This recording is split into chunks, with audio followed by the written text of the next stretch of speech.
ఈ దినమున ప్రభువు నీతో సెలవిస్తున్న మాట.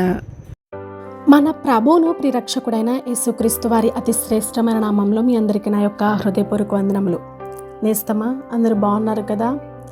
నిజముగా ఈ దినమున ఒక మాట చెప్పాలని ఆశపడుచున్నాను. చాలామంది ఉపవాసం ఉండడానికి ప్రయత్నిస్తూ ఉంటాం, ఉపవాసం ఉండడానికి వేగిర పడతా ఉంటాం. నీవు నేను ఏ విధంగా ఉపవాసం ఉంటున్నాం ఒక్కసారి ఆలోచించండి.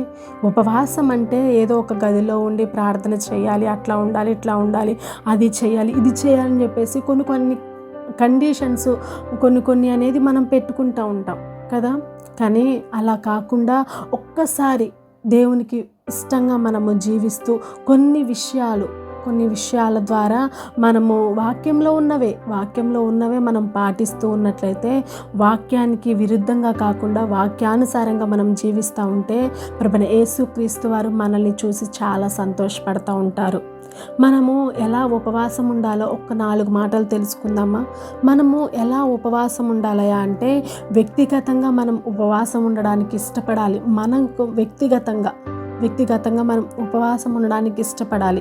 అంతేకాదండి, ఆత్మచేత నడిపించబడే వారంగా మనం ఉంటూ ఉపవాసం ఉండే వాళ్ళంగా ఉండాలి.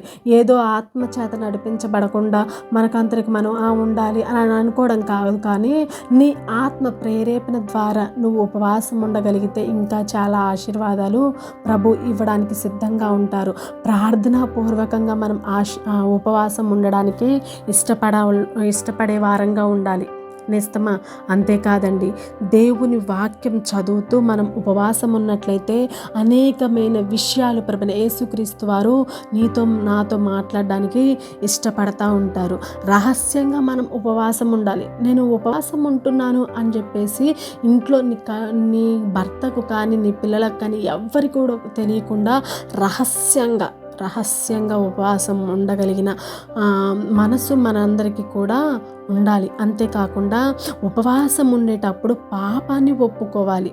ఫస్ట్ ఆఫ్ ఆల్ మన యొక్క పాపాలను ఒప్పుకుంటూ ఉపవాసంలో ఉన్నట్లయితే ఎంతో గొప్ప ఆశీర్వాదాలు మనం పొందుకోగలుగుతాం. అంతేకాదు, మనస్ఫూర్తిగా దేవునితో తిరగడానికి, అంటే దేవుని యొక్క అభిషేకాన్ని, అంటే ఎట్లా చెప్పాలంటే దేవునికి వ్యతిరేకంగా కాకుండా దేవునికి ఇష్టకరంగా, మనలో ఏమైనా తిరుగుబాటు ఉన్నాయేమో అవన్నీ కూడా తీసివేసుకోవడానికి, అయ్యా నీ వైపు నేను తిరుగుతున్నాను ప్రభువా, నీ వైపు నేను ఆసక్తి చూపుతున్నాను ప్రభువా అని మనస్ఫూర్తిగా దేవుని వైపు తిరగడానికి మనము ఉపవాసం ఉండడానికి ప్రయత్నించినట్లయితే ప్రభువైన యేసుక్రీస్తు వారు నీకు నాకు ఒక గొప్ప అభిషేకాన్ని యేసు నామంలో మనము పొందుకోవడానికి అవకాశం ఉంటుంది. దేవునికి స్తోత్రం, హల్లెలూయా.